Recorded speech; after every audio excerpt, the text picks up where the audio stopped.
ओम अज्ञानतिमिरान्धस्य ज्ञानाञ्जनशलाकया चक्षुरुन्मीलितं येन तस्मै श्रीगुरुवे नमः। नमो ओम विष्णुपादाय कृष्णप्रेष्ठाय भूतले श्रीमते भक्तिवेदांत स्वामिनिति नामिने। नमस्ते सारस्वती देवे गौरवाणी प्रचारिणे निर्विशेष शून्यवादी पाश्चात देश तारिणे। जय श्री कृष्ण चैतन्य प्रभु नित्यानंद श्री अद्वैत गदाधर श्रीवासादि गौर भक्त वृंद। हरे कृष्णा कृष्ण कृष्ण हरे हरे, हरे राम राम राम हरे हरे। हरे कृष्ण कृष्ण कृष्ण हरे हरे, हरे राम राम राम हरे हरे। हरे कृष्ण कृष्ण कृष्ण हरे हरे, हरे राम राम राम हरे हरे। आज के श्रीमद् भागवतम क्लास में सभी का स्वागत है। आज हम श्रीमद् भागवतम में से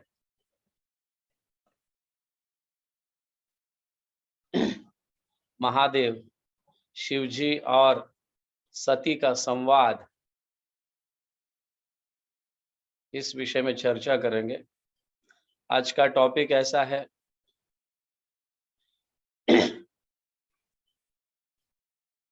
वाद विवाद जो है ये बहुत डेंजरस है। पति के साथ वाद विवाद करना it is very very dangerous, खास करके जब पति वैष्णव होता है या हरिभक्त होता है। यहाँ पे श्रील प्रभुपाद तात्पर्य में समझाते हैं इसे। तो आज का श्लोक इस प्रकार है। श्रीमद् भागवतम स्कंद 4 अध्याय 3 श्री शिवजी तथा सती का संवाद और श्लोक संख्या 1। हम इसे पढ़ते हैं, ठीक है। मैत्रेय उवाच सदा विद विशतोः एवं कालः वै धीर्यमानः यो जामातु स्वशुरस्य अपि सुमहान् अतिचक्रमे। ओके, मैत्रेय उवाच सदा विवित्सयोर एवं काल वै धीर्यमानयोः माणयोः जामातु सशुरस्यापि सुमहान अतिचक्रमे। ये श्लोक इस तरह है।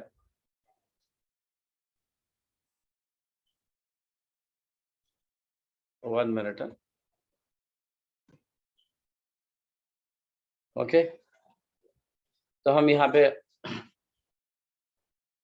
अनुवाद और तात्पर्य श्रील प्रभुपाद द्वारा। श्रील प्रभुपाद की जय।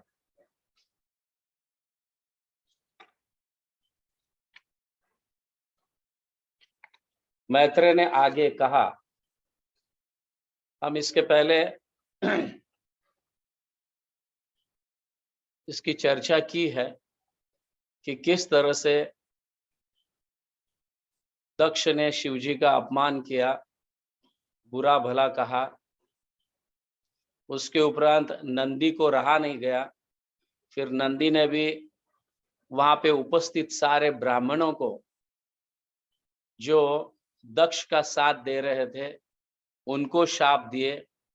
उसके उपरांत सारे ब्राह्मण भी शिवजी के अनुयायी जो है नंदी सह अन्य सारे अनुयायियों को भी शाप दिए। ये लास्ट टाइम का टॉपिक रहा। तो उसके उपरांत बहुत लंबा समय बीत जाता है और वापस दक्ष यज्ञ करने लगते हैं। तो ये उस समय की बात है, काफी लंबे समय के बाद, जब दक्ष यज्ञ करने की इच्छा करते हैं। तो यहाँ पे मैत्रेय ऋषि विदुर जी को समझा रहे। मैत्रेय ने आगे कहा, इस प्रकार से जामाता शिव तथा श्वशुर दक्ष के बीच दीर्घ काल तक तनाव बना रहा। आप इस इतिहास को जानते हैं, लंबे समय से हम चर्चा करते आ रहे हैं कि किस तरह से उस भरी सभा में दक्ष ने शिवजी का अपमान किया, और उसके उपरांत फिर नंदी से रहा नहीं गया, तो नंदी फिर उपस्थित सारे ब्राह्मणों को शाप दिए, और ये शाप के कारण प्रहार, तो ब्राह्मणों ने भी शिवजी के अनुयायियों को शाप दिए, और सब फिर बाद में शिवजी, नंदी, ये सब चले गए, और फिर यज्ञ संपन्न हुआ। उसके उपरांत काफी लंबे समय तक, यहाँ पे कहा जा रहा है, बड़े लंबे समय तक शिवजी में और दक्ष में तनाव रहता था। एक दूसरे से बात नहीं करते थे, ससुर होने के बावजूद भी। समझ गए ना?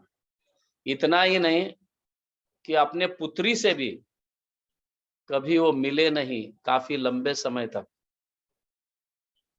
तो यहाँ कहा जा रहा है, मैत्रेय ने कहा आगे, इस प्रकार से जामाता मतलब जवाई, शिवजी दक्ष के जवाई है, जामाता है।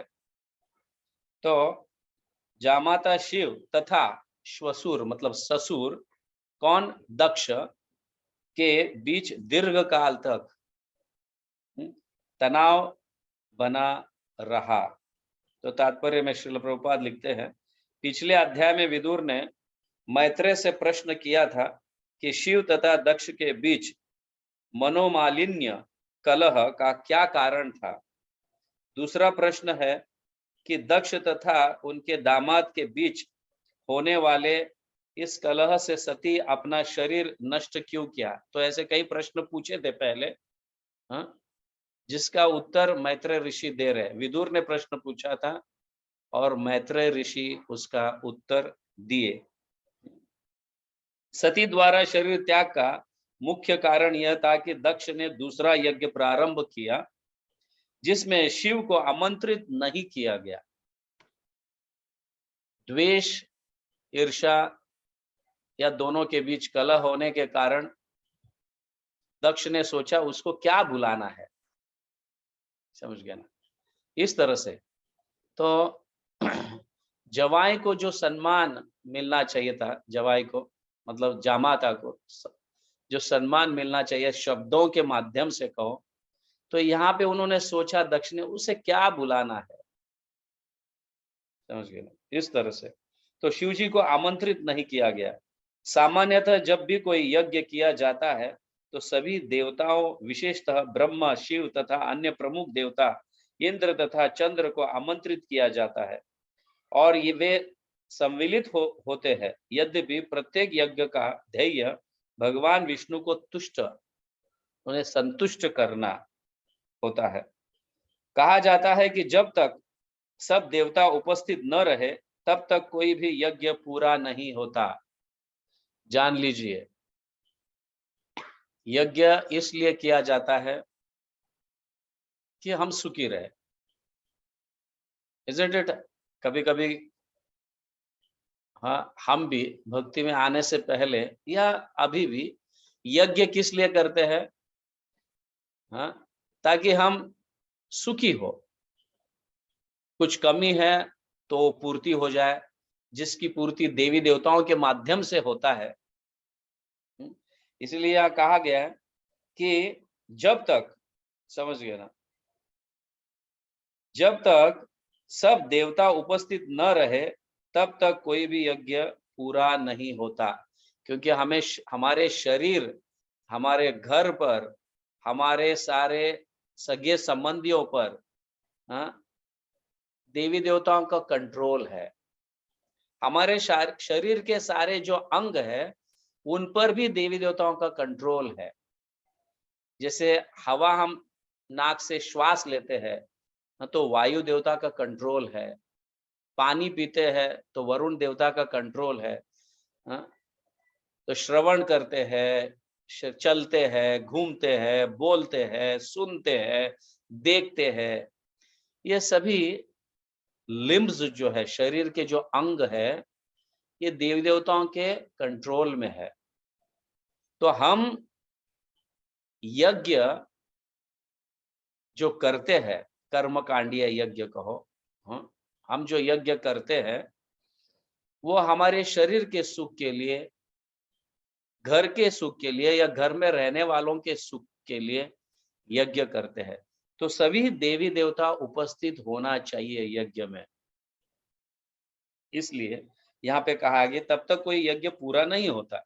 लेकिन दामाद तथा ससुर के बीच तनाव होते हुए ही दक्ष ने दूसरा यज्ञ प्रारंभ कर दिया, जिनमें शिवजी को आमंत्रित नहीं किया गया। दक्ष दूसरा यज्ञ प्रारंभ कर रहे हैं। पहले यज्ञ में तो उपस्थित नहीं थे, सारे अन्य देवताओं ने उसे ये किए, अन्य प्रजापति भी जो है, हाँ, तो उसे संपूर्ण किए। पर उस समय शिवजी उपस्थित नहीं थे, अन्य कोई उपस्थित नहीं थे, सिर्फ देवता उपस्थित थे। तो यहाँ पे कहा गया है कि अभी जो दक्ष यज्ञ करने जा रहे हैं तो उसमें कौन उपस्थित नहीं है? अभी यहाँ पे शिवजी को बुलाया नहीं गया है, इसलिए वो उपस्थित नहीं रहेंगे। तो दूसरा यज्ञ प्रारंभ कर दिया जिसमें शिवजी को आमंत्रित नहीं किया गया।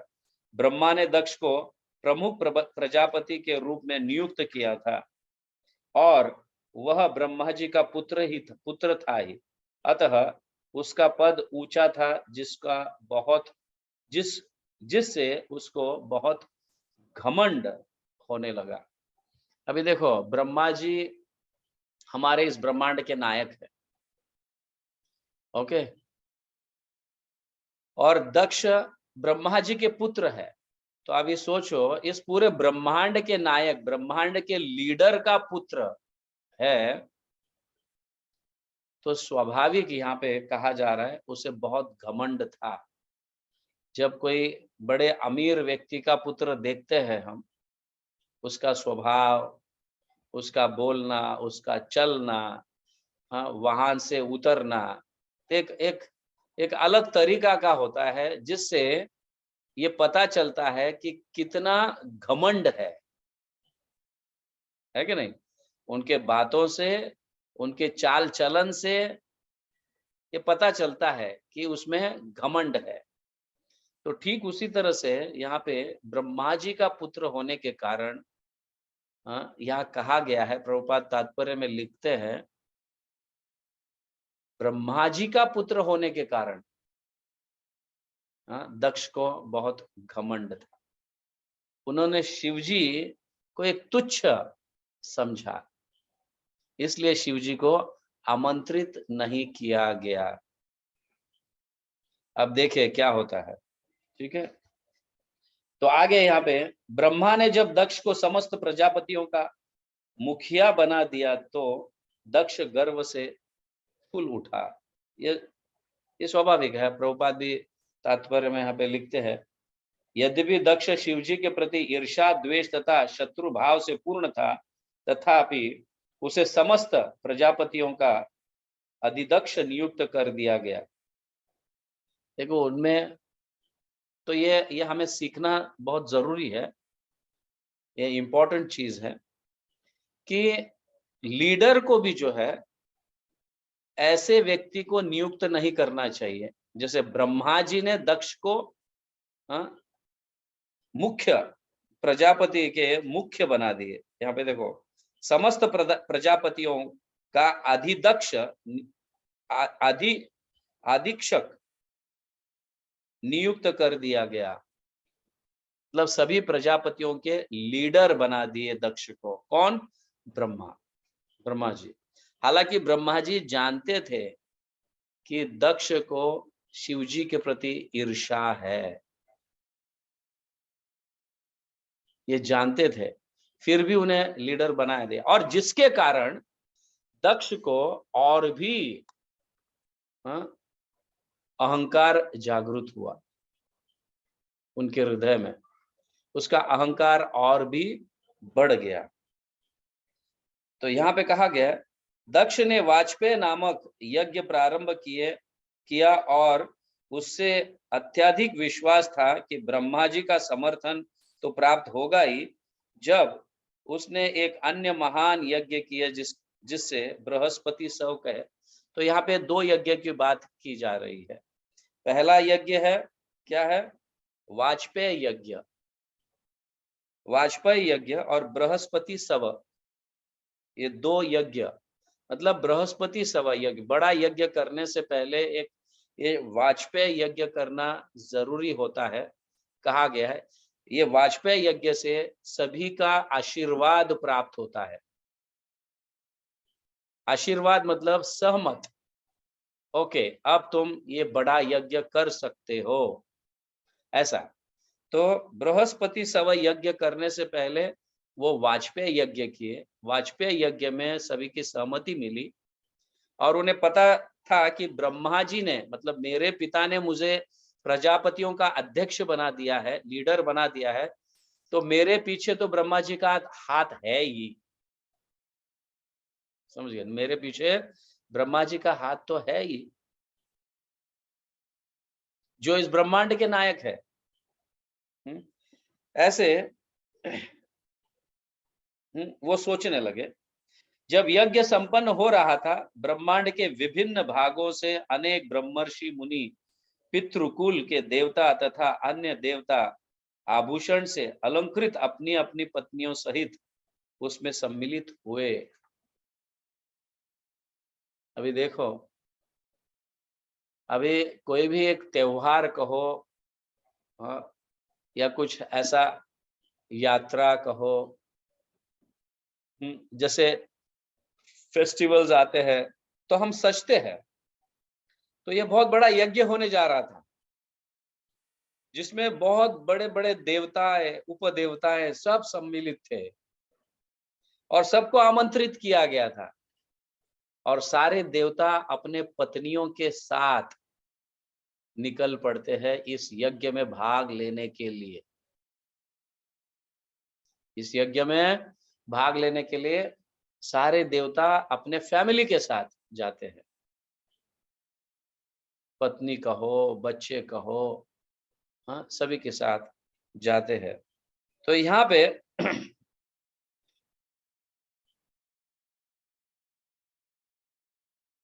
तो इस यज्ञ में फैमिली के साथ इसलिए बुलाया जाता है यज्ञ। देखो, हम फेस्टिवल में जब कोई भी व्यक्ति अकेला जाता है तो कई लोग पूछते हैं, क्या हुआ, कुछ प्रॉब्लम है?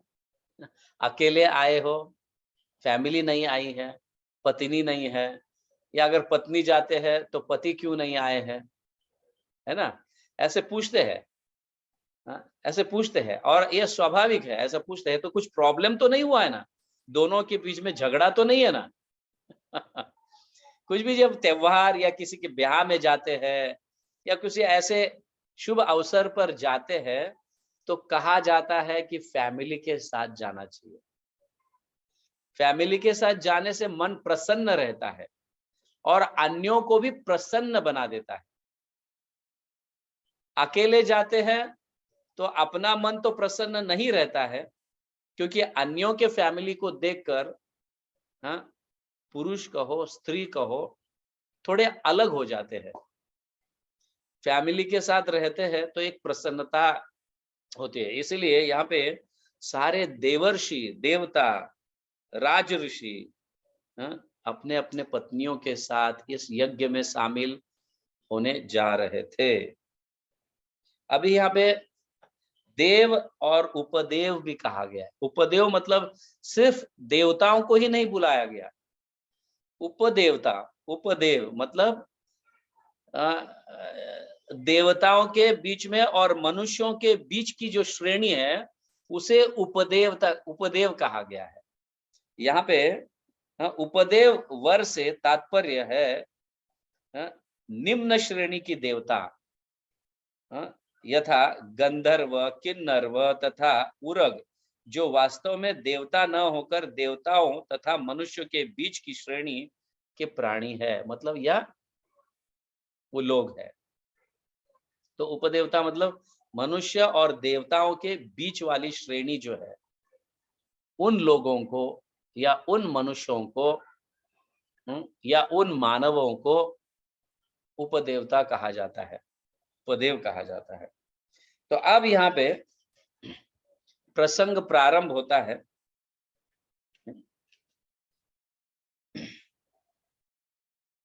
तो मैत्री ऋषि कहने लगते हैं, ये सारे वातावरण को देखकर और जब उसे पता चलता है अन्य देवी देवताएं जब जा रहे हैं आकाश के माध्यम से या आकाश के रास्ते से, जब अपने अपने विमानों में बैठकर जब जा रहे हैं, तो सती सुन रही है ये क्या कह रहे हैं। तो जब सुनकर पता चलता है कि उसके पिता एक यज्ञ करने जा रहे हैं, सती ने कहा,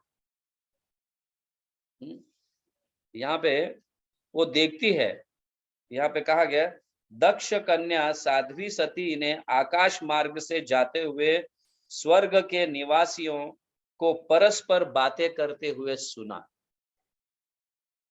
क्या बातें कर रहे हैं? उसके पिता द्वारा एक महान यज्ञ संपन्न कराया जा रहा है। जब उसने देखा कि सारे दिशाओं में से, कई दिशाओं में से, अब ये ऐसा प्रतीत होता है कि शिवजी का जो घर है या जहां शिवजी और सती रहते हैं, वो ऐसे जगह रहते हैं जैसे वन वे मतलब उसी रास्ते से सारे देवता अपने अपने परिवार के साथ उस यज्ञ में शामिल होने जा रहे हैं जो दक्ष प्रारंभ कर रहे हैं। समझ गया ना? आप समझ रहे हैं?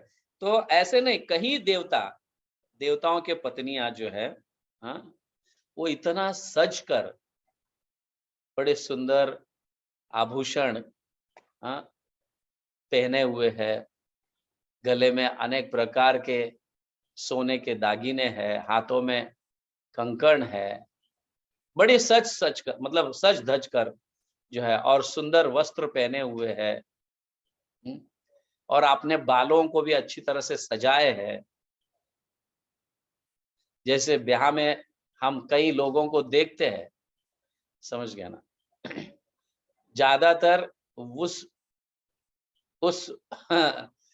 स्त्रियां जो सजती है, सबको आकर्षित करने के लिए सजती है, तो सारे लोग हमें देखे, है कि नहीं? पूरा जब ऐसे ऐसे मतलब मैरिजेस में कहो, यहाँ कहो, वहां कहीं पे भी हम देखते हैं, तो स्त्रियां ज्यादा सजी हुई रहती है पुरुषों से, है कि नहीं? और आपको सजना भी चाहिए, क्योंकि उससे जो है वातावरण, ऐसा कहा गया कि उनकी मनस्थिति, स्त्रियों की मनस्थिति प्रसन्न हो जाता है। तो ऐसे ऐसे ऐसे रहने से, तो यहाँ पे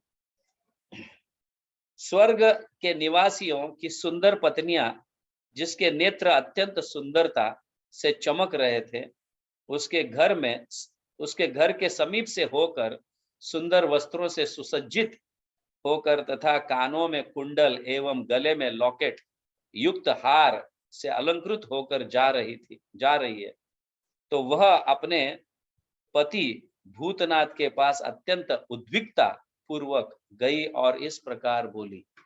वो उस जब जाते हुए सुना है उन्होंने, पति पत्नी कह रहे हैं, या फिर एक विमान में एक विमान, दूसरे विमान में दूसरा परिवार बैठे हुए हैं और दोनों विमान साथ में चल रहे हैं, तो बोल रहे हैं, हाँ तुम आ रही हो ना, जल्दी पहुंचो, हम वहीं पे जा रहे हैं।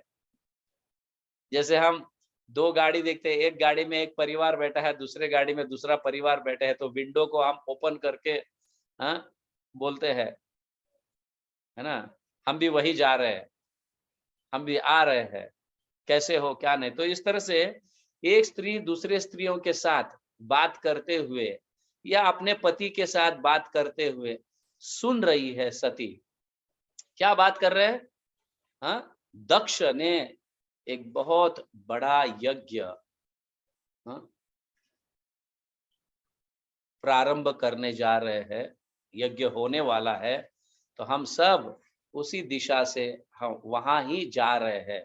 तो ये सुन रही है सती, तो आवाज सुनाई दे रहा है, क्या बोल रहे हैं, समझ गए ना? कभी कभी दो कार में होते हैं, तो बाहर का आवाज, वातावरण ऐसा होता है कि बाहर का आवाज ज्यादा होता है, तो एक स्त्री दूसरे स्त्री को संबोधित करते समय जोर से बोलती है, हम जा रहे हैं वहां पे, हम जा रहे हैं, आप आ रही हो ना? तब जो जोर से बोलते हैं तीसरे व्यक्ति भी सुनते हैं, दूसरे लोग वहां पे रास्ते पे चलने वाले लोग भी सुनते रहते हैं, सुनकर देखने लगते हैं वो क्या बोल रहे हैं। तो इसी तरह से ऐसा प्रतीत होता है कि सती अपने घर में, हाँ, या अपने टेरेस पर खड़ी है और सारे लोगों को, देवताओं को और उनके परिवार को जाते हुए देख रही है, और वो एक दूसरे से वार्तालाप करते हुए सुन रही है। और क्या सुना? उसके पिता दक्ष जो है बड़ा यज्ञ संपन्न करने जा रहे हैं, ये उन्होंने सुना। और उस सुनने के उपरांत वो उद्विग्ध हो जाती है, मतलब रहा नहीं जाता उससे, और दौड़े दौड़े शिव जी के पास, अपने पति के पास चली जाती है। और क्या कहती है? सती ने कहा, हे प्राण प्रिय शिव, इस समय आपके ससुर महान यज्ञ कर रहे हैं और सभी देवता आमंत्रित होकर वही जा रहे हैं। यदि आप कहे तो हम भी चले? यदि आपकी अनुमति है तो हम भी चले। हाँ, तो ये किस लिए कहा जा रहा है? क्योंकि उनको आमंत्रित नहीं किया गया है। There is no invitation card for this family. इस परिवार को इनविटेशन कार्ड मिला नहीं है, लेकिन फिर भी अभी बड़ा लंबा समय हो गया है, उसने भी अपने परिवार को, मतलब सती ने भी अपने परिवार को नहीं मिला है, सारे परिवार के लोगों के साथ कभी मिली नहीं है, बहुत लंबा समय हो गया है। अपने बहनों को, अपने पिता को, अपने माँ को, अपने सगे संबंधी जो वहां पे रहने वाले हैं, उनको मिली नहीं है। हाँ, ऐसा प्रतीत होता है कि वो जानती भी है, लेकिन उसको लाइटली ले रहे हैं कि बड़े लंबे समय से मेरे पति और मेरे पिता दोनों के बीच में बहुत तनाव है, इसके कारण हमें इनविटेशन मिला नहीं है, आमंत्रित नहीं किया गया है। फिर भी शायद ऐसा उसको लगता है शिवजी भूल गए होंगे, क्योंकि वो तो भोलेनाथ है, भूल गए होंगे। तो अभी बड़ा लंबा समय होने के बाद हम थोड़ा डाइल्यूट हो जाते हैं। जो बहुत तनाव रहता है, जब लंबा समय हो जाता है, तो वो तनाव धीरे धीरे, हाँ, मन में कम होने लगता है। तो शायद उसको, मतलब सती को ऐसा लग रहा है कि शिवजी वैसे भी भोलेनाथ है, भोले है, तो भूल गए होंगे, या उनके मन में इतना तनाव नहीं होगा, इसलिए वो कह रहे कि आपकी अगर अनुमति है तो हम चले, हम जाए। She is trying to take permission कि हम जाए। हम्म, तो इस तरह से वो, वैसे तो वो जानती है कितना तनाव है, क्या नहीं, ना अपने घर में, अपने खुद के घर में, हाँ, सती जानती है शिव जी कहो, या उन शिव जी के अनुयायियां जो है वहां पे, कभी उसके पिता का जिक्र नहीं हो रहा है अपने घर में, क्योंकि तनाव होने के कारण जिक्र तो होता ही नहीं है। अगर तनाव नहीं होता, संबंध प्रेम का होता, तो उस घर की बातें इस घर में चलती, या इस घर की बातें उस घर में चलती, है कि नहीं? होता है कि नहीं ऐसा? लेकिन इस घर में, शिवजी के घर में, दक्ष के घर की बातें या सती के माँ पिता के बातें जो है, उस घर की बातें यहाँ नहीं हो रही है काफी लंबे समय से, तनाव होने के कारण। और उन्होंने देखा भी नहीं है अपने सारे सगे संबंधियों को बड़े लंबे समय से। सती गई भी नहीं है, देखी भी नहीं, कोई वार्तालाप नहीं हुआ है, कोई मिलने नहीं आया है, ये सब जानती है सती। फिर भी वो कह रही है। और आगे कहा गया, मैं सोचती हूँ कि मेरे सभी बहनें अपने संबंधियों से भेंट करने की इच्छा से अपने अपने पतियों के साथ या पतियों सहित इस महान यज्ञ में अवश्य आई होगी। मैं भी अपने पिता द्वारा प्रदत्त आभूषणों से अपने को अलंकृत करके आपके साथ उस उत्सव में भाग लेने की इच्छा करती हूँ।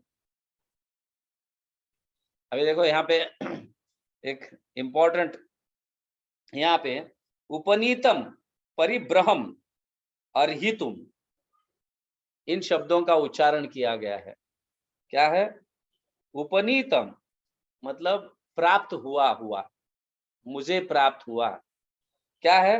परिब्रहम मतलब आभूषण, और अर्हितुम स्वीकार किया गया। तो ऐसा लगता है कि दक्ष ने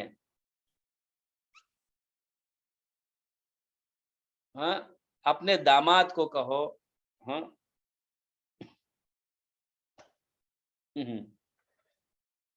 दहेज जो कहते हैं हम, दहेज के माध्यम से सती को अलग अलग प्रकार के आभूषण प्राप्त हुए हैं। इसलिए वो यहाँ पे कह रहे, मैं भी अपने पिता द्वारा प्रदत्त मतलब दिया गया आभूषणों से अपने को अलंकृत करके, मतलब उस आभूषणों को पहनकर आपके साथ मैं भी उस यज्ञ में जाना चाहती हूँ। अभी देखो, बड़े लंबे समय से सती ने कोई आभूषण डाला नहीं, कहीं कहीं गए नहीं है। तो हम जब बाहर जाते हैं, शादी ब्याह में जाते हैं, त्योहार में या किसी के घर जाते हैं, तो अपने आप को सज कर जाते हैं, है कि नहीं? ये ज्यादातर स्त्रियों को अनुभव है उसका, है ना? सज कर जाना पसंद करते। अभी सती बड़े लंबे समय से कहीं गई नहीं है, तो उसकी इच्छा हो रही है कि मेरे पिता द्वारा दिए गए जो आभूषण है दहेज में, उसको मैं डालना चाहती हूँ, क्योंकि बड़े लंबे समय से मैं डाली नहीं हूँ, और यही एक मौका है। नहीं तो उस आभूषण का क्या मतलब, समझ गए? तो प्रभुपाद, मैं पढ़ रहा था, तो प्रभुपाद कहते हैं, जब कोई स्त्री ब्याह करना चाहती है या ब्याह करने जा रही है, तो 3 चीजें जरूर वो देखना चाहती है।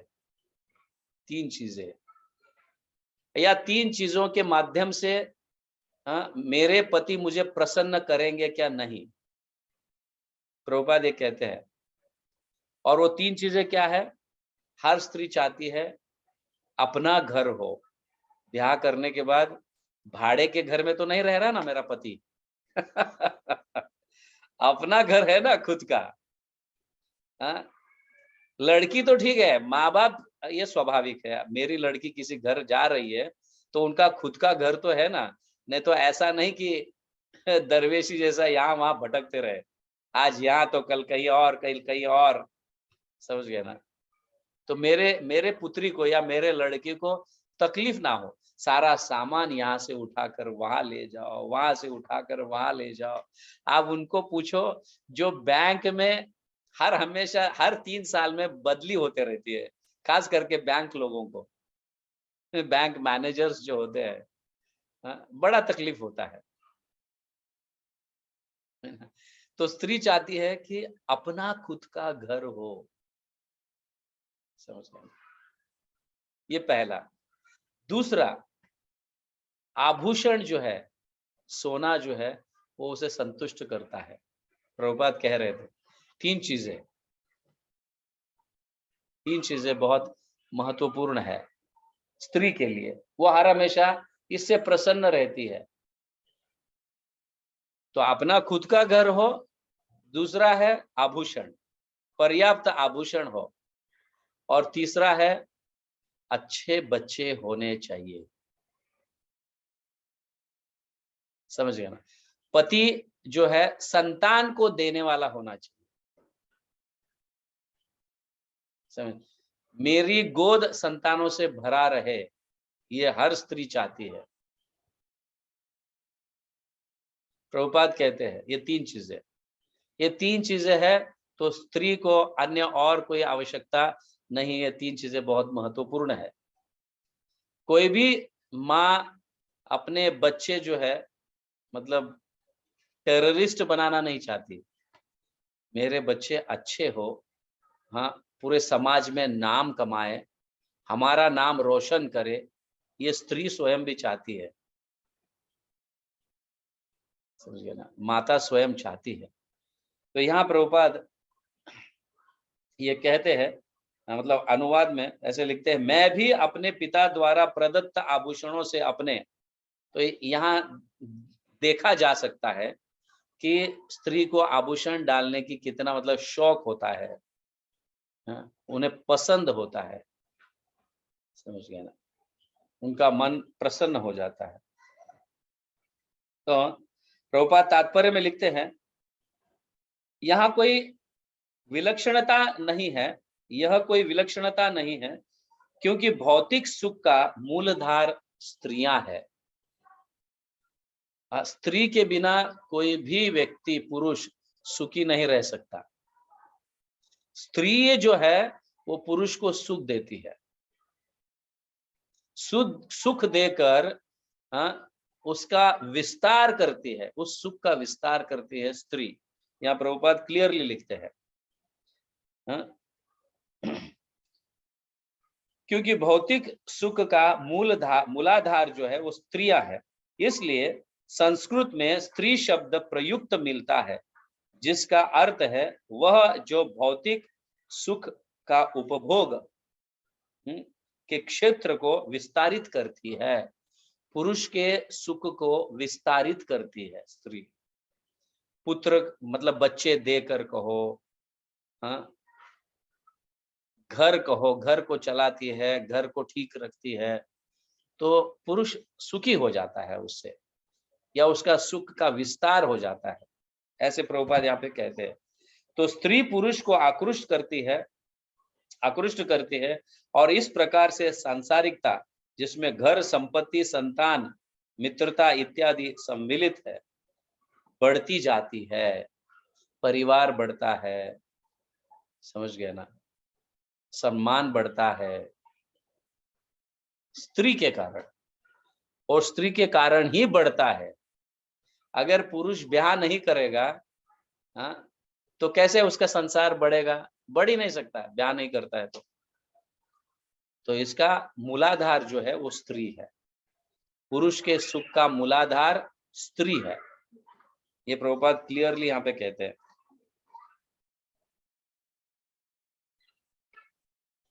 तो आगे लिखा गया है,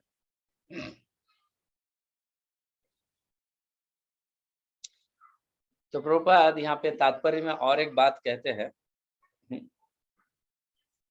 कि सती का पति मतलब शिव जी भौतिक संपत्ति में शून्य प्राय होने के कारण कुछ नहीं दे सका। अभी शिवजी तो ना, शिवजी का तो अपना घर तक भी नहीं है। आप सोचिए, सती एक तो मतलब दक्ष की पुत्री है, और दक्ष कोई सामान्य व्यक्ति नहीं है, सारे प्रजापतियों का लीडर है। मतलब कितना श्रीमंत होंगे, समझ। और सती ऐसे श्रीमंत घर में रहकर आई हुई है, और किसके घर में? शिवजी के घर में, जिसके पास घर भी नहीं है। सती ने कितना सहा होगा। और वैसे शिवजी सती से ब्याह करने की इच्छा नहीं करते हैं, सती की इच्छा होती है कि मेरी ब्याह शिवजी से हो, इसलिए शिवजी ब्याह करते हैं। और ब्रह्मा जी फिर दक्ष को करते हैं दे दो, क्योंकि शिवजी भगवान के गुण अवतार है। शिव जी भगवान के गुण अवतार है और शिव जी कोई सामान्य तपस्वी नहीं है, बहुत श्रेष्ठ तपस्वी है, जबरदस्त ऑस्टेरिटीज करते हैं। आप सोच सकते हैं कि शिव जी को ऊपर छत तक भी नहीं है, हाँ? तो कितनी बड़ी तपस्या होगी उनकी। और ऐसी तपस्या से तो स्वाभाविक है स्त्रियां आसक्त मतलब आकर्षित हो जाती है, पुरुष के तपस्या से आकर्षित हो जाती है, बट ब्याह करने के बाद पता चलता है, स्त्रियों को ब्याह करने के बाद पता चलता है, अरे बाप रे बाप, यहाँ तो आभूषण पहनने के लिए भी कुछ नहीं है, घर के ऊपर छत भी नहीं है, हाँ, भाड़े के घर में रहते हैं। आप सोचिए, स्त्री को जब पता चलता है कि मेरा पति भाड़े के घर में रहता है, हर हमेशा बदलना पड़ता है, इतना धन देना पड़ता है, ये है। तो शिव जी के पास तो भाड़े का घर भी नहीं है, समझ गए ना? शिव जी ऐसे जगह रहते हैं जहाँ पे छत भी नहीं है। तो स्वाभाविक स्त्रियों के स्वभाव से तो सती ने बहुत कुछ त्यागा होगा, सहा होगा, है कि नहीं? इसलिए उसके मन में एक इच्छा उत्पन्न होती है कि मैं मेरे पिता ने जो दिए है उसको उस आभूषण को पहनकर मैं जाना चाहती हूँ। ऐसे यहाँ पे कहा गया है, समझ गए? तो आगे वहां पर मेरी बहनें, मासियां तथा मौसे एवं अन्य प्रिय परिजन एकत्र होंगे। अतः यदि मैं वहां तक जाऊं तो उन सबों में से मेरी भेंट हो जाए और साथ ही मैं उड़ती हुई ध्वजाएं तथा ऋषियों द्वारा संपन्न होते यज्ञ को भी देख सकूंगी। हे प्रिय, इस कारण से मैं जाने के लिए अत्यंत उत्सुक हूँ। ऐसा है, तो ये सब शिव जी कुछ नहीं बोल रहे हैं। शिव जी इस वाद विवाद में पड़ना नहीं चाहते हैं।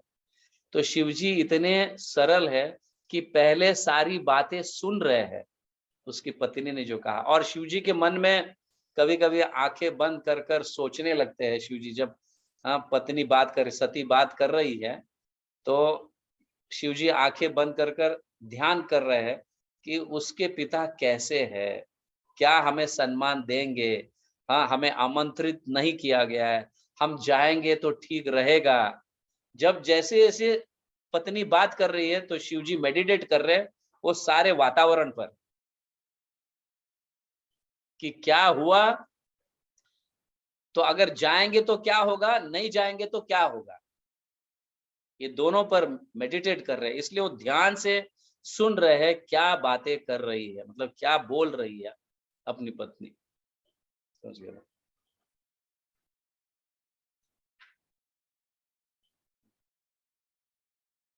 तो मैं सबसे मिलना चाहती हूँ, इतने सारे लोग आए हैं, बहुत लंबा समय हुआ है नहीं मिले हैं, तो मेरी बहनें भी अपने अपने पतियों के साथ आएगी, हमारे मतलब मेरे माँ के सारे बहनें भी आएंगे, हाँ, मासी भी आएंगे, मौसा भी आएंगे, हाँ, तो सबको मिलकर अच्छा होगा, ऐसा ये सोच रही है।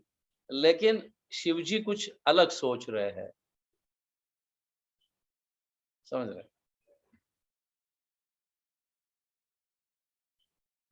तो आगे कहती हैं, यह दृश्य जगत त्रिगुणों की अंतः क्रिया अथवा परमेश्वर की बहिरंग शक्ति की अद्भुत सृष्टि है। आप इस वास्तविकता से भली भांति परिचित है, किंतु मैं तो अबला स्त्री हूं और जैसे आप जानते हैं मैं सत्य से अनजान हूं। अतः मैं एक बार फिर से अपनी जन्मभूमि देखना चाहती हूँ, जन्मभूमि देखना चाहती हूँ, जन्म जहाँ पे जिस घर में सती जन्मी थी, समझ गया ना? हमारी पत्नी कहीं और स्थान से होगी, हाँ, या पति कोई और स्थान से होगा, ब्याह करने के बाद फिर हम दूसरे गांव चले जाते हैं। हाँ, तो उस गांव को जन्मभूमि कहा गया है। जिस गांव में पत्नी जन्मती है, पत्नी के लिए वो जन्मभूमि है, इसीलिए यहाँ पे उसका उल्लेख किया गया है। एक बार फिर से अपने जन्मभूमि देखना चाहती हूँ। इतने सारे लोग आए हैं। हाँ, वो पहले ही कह रही है कि हाँ, ये कहती है कि आप मतलब यह दृश्य जगत जो है त्रिगुणों के अंत क्रिया अथवा परमेश्वर की बहिरांग शक्ति, समझ गया? हाँ, ये जगत भले तीनों गुणों से भरा हुआ है, लेकिन मैं अज्ञान हूँ, समझ गया ना?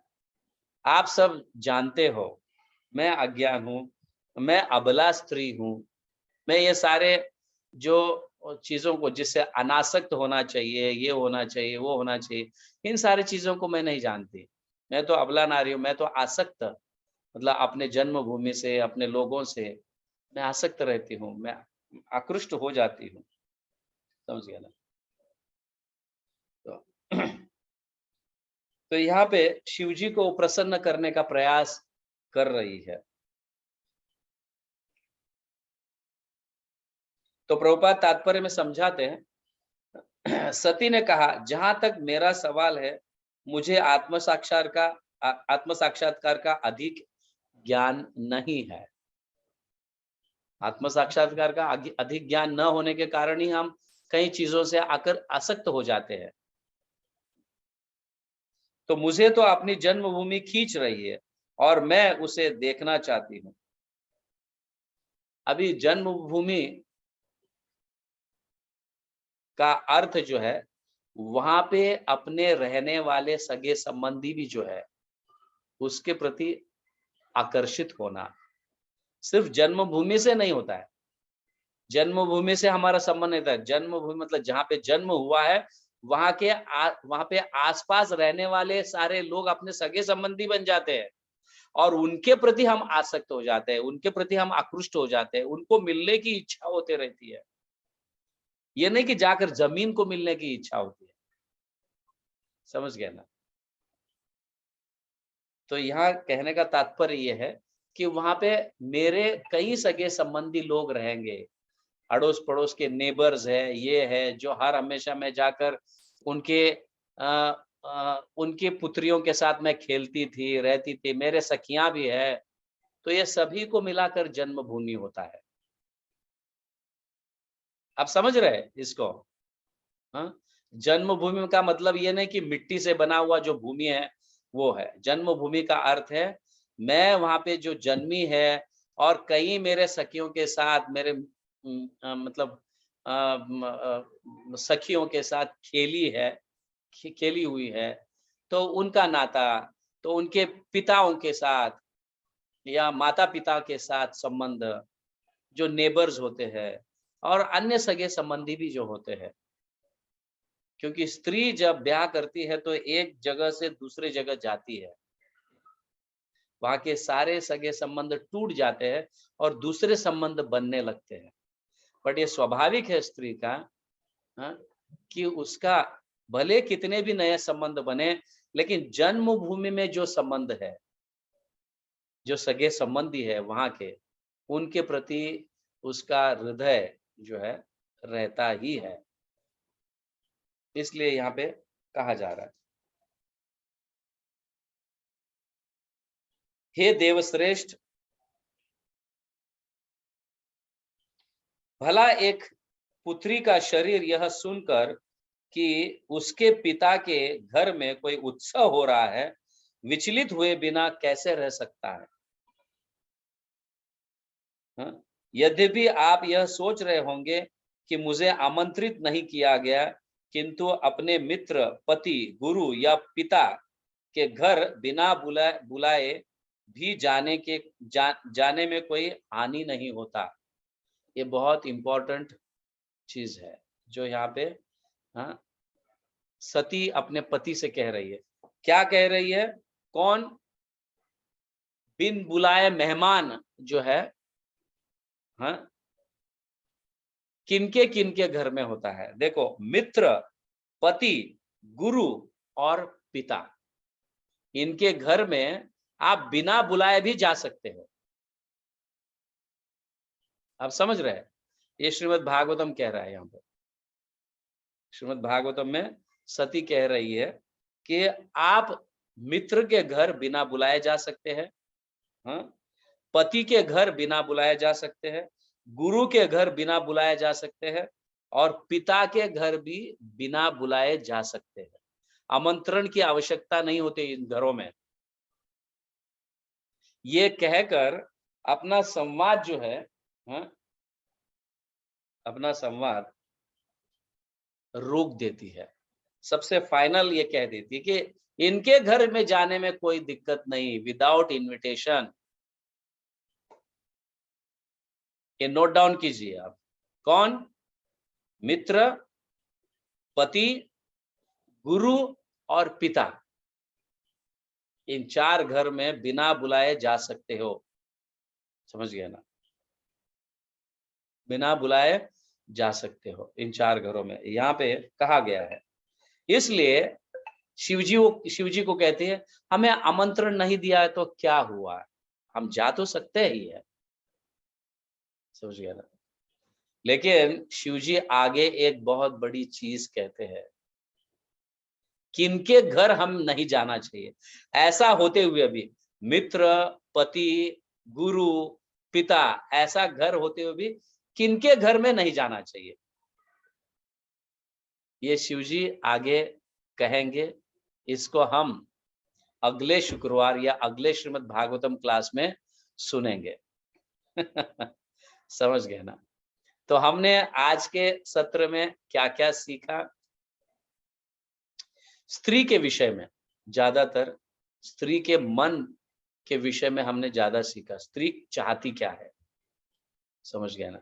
स्त्री को क्या प्रसन्न करता है? एक तो अपना खुद का घर, हाँ? दूसरे आभूषण या अच्छे कपड़े, और तीसरा अच्छे, हाँ, बच्चे। ये स्त्री को बहुत प्रसन्न करता है। हाँ, और यहाँ पे ये कहा गया है कि हम बिना बुलाए, बिना आमंत्रित किए किनके घर जा सकते हैं। और ये स्वाभाविक है कि मतलब किसी भी त्योहार में स्त्री सजना चाहती है, और ऑब्वियसली स्त्री का सजना मन को प्रसन्न कर देता है, घर को प्रसन्न कर देता है, फैमिली के सारे जितने लोग हैं उनको प्रसन्न कर देता है। स्त्री सजी मतलब घर प्रसन्न है, इतने आप ध्यान में रखिए। घर में जब स्त्री सज कर रहती है या कहीं जाते समय सजती है तो घर का वातावरण अच्छा है, नहीं तो घर का वातावरण बिगड़ा हुआ है। फिर लोग पूछेंगे क्या हुआ तुम्हारे घर में, क्यों तुम्हारी पत्नी, हाँ, नहीं आई, हाँ, क्यों तुम्हारे पति नहीं आए, क्यों बच्चे नहीं आए, 4 लोग पूछेंगे। और हर 4 लोग हर बार उस स्त्री को झूठ बोलना पड़ता है, क्योंकि घर पे जो हुआ है वो तो नहीं बताना है। नहीं बीमार है, नहीं ये है, नहीं वो है। समझ गया ना? स्त्री को कहो, पुरुष को कहो, फैमिली के साथ जब कोई त्योहार में नहीं जाते हैं या कुछ ऐसे शादी ब्याह में नहीं जाते हैं, या व्हाटएवर जो भी आमंत्रित किए हैं, बर्थडेज में कहो या कहीं पे भी आमंत्रित किए हैं, तो हर हमेशा ये ध्यान में रखिए फैमिली के साथ जाना चाहिए। फैमिली के साथ जाने से घर का वातावरण अच्छा रहता है और जाते समय मन भी प्रसन्न रहता है। आप स्त्री को छोड़कर अकेले जाओगे तो पूरा ध्यान वहां रहेगा, झगड़ा करके आए हैं, क्या कर रही होगी, क्या कर रहा होगा। तो मन जो है एक जगह नहीं रहता है, जिसके लिए हम गए हैं वहां पे मन नहीं रहता है, मन कहीं और रहता है। और हर पुरुष को ये समझना जरूरी है स्त्री के लिए क्या 3 चीजें आवश्यक है। वो चीजें अगर दी जाए तो स्त्री प्रसन्न है। घर पे छोटा मोटा झगड़ा होते रहता है, नो डाउट। जहां पे चूल्हा है वहां पे कलह होना ही चाहिए, नहीं तो ब्रह्मचारी व्यक्ति किसके साथ झगड़ा करेगा? समझ गया ना? सन्यासी व्यक्ति किसके साथ झगड़ा करेगा? ब्रह्मचारी को जो भगवे वस्त्र पहने हैं, हाँ, उसको जरूरत क्या है? कोई चीजों की मांग नहीं, सन्यासी को भी कोई चीजों की मांग नहीं है। तो कलह की बात ही नहीं आती है। जब सारे चीजों को त्याग ही दिया है तो फिर झगड़े होने के चांसेस है ही नहीं। समझ गए ना? गृहस्थी का अर्थ है कलह, थोड़ा बहुत होते रहता है, लेकिन प्रभुपाद कई बार कहे हैं, स्त्री और पुरुष मतलब हस्बैंड एंड वाइफ में, पति और पत्नी में जब झगड़ा होता है, it should not be taken serious. समझ गए? प्रभुपाद ने क्लियरली कहा है, वो झगड़े जो होते हैं, भले किस हद तक भी पहुंच जाए, लेकिन उसे सीरियस नहीं लेना चाहिए। समझ गए? इसीलिए जब कोई पति पत्नी में डिवोर्स के पेपर्स भी जब जाके देते हैं ना, तो 1 साल या कुछ ऐसे 6 महीने तक का मुदत दिया जाता है। भाई हम 6 महीने तक स्वीकार नहीं करेंगे, हो सकता है कि वापस बन जाए। तो इन चीजों में जल्दी नहीं करनी चाहिए। समझ गया ना? So it should not be taken seriously. हर हमेशा ये ध्यान में रहे कि मेरे पिताजी कहा करते थे, समझ गए ना? मेरे पिताजी, स्त्री को 4 रूपों में देखना चाहिए हमें। स्त्री को 4 रूपों में देखना चाहिए। हाँ? जब वो किसी चीज के लिए, किसी चीज को मांगने का हट करती है, तो पुत्री के समान है। मेरे पिता कहा करते थे, अपने पत्नी को इन 4 रूपों में हमें देखना चाहिए। जब वो कुछ चीज मांगने की हट करती है, तो पुत्री के समान है। घर का जब कामकाज करती है, घर को स्वच्छता रखती है, तो वो बहन के समान है। समझ गया ना? और पति को, घर के लोगों को खाना बनाकर खिलाती है, तो वो माँ के समान है। वरना तो प्रत्येक पुरुष जो है अपने स्त्री को हर हमेशा काम वासना के भाव से ही देखता है। खाना खिलाते समय वो माँ के समान है, उसी दृष्टि से उसे देखना चाहिए। हट करती है, कुछ मांग करती है, तो पुत्री के रूप में ही उसे देखना चाहिए। कामकाज करती है, घर को क्लीन रखती है, तो बहन के रूप में ही देखना चाहिए। समझ गए नहीं? और पत्नी सिर्फ एक ही काल में रहती है, तो उस समय उसे उस तरह से व्यवहार करना चाहिए। ऐसे करोगे तो घर में कलह नहीं होगा। समझ गए ना? ये ध्यान में रखिए। ओके? ग्रंथराज श्रीमद् भागवतम की जय, जगत गुरु श्रील प्रभुपाद की जय, गौर प्रेमानंदे, हरि हरि बोल। यस, किसी को कोई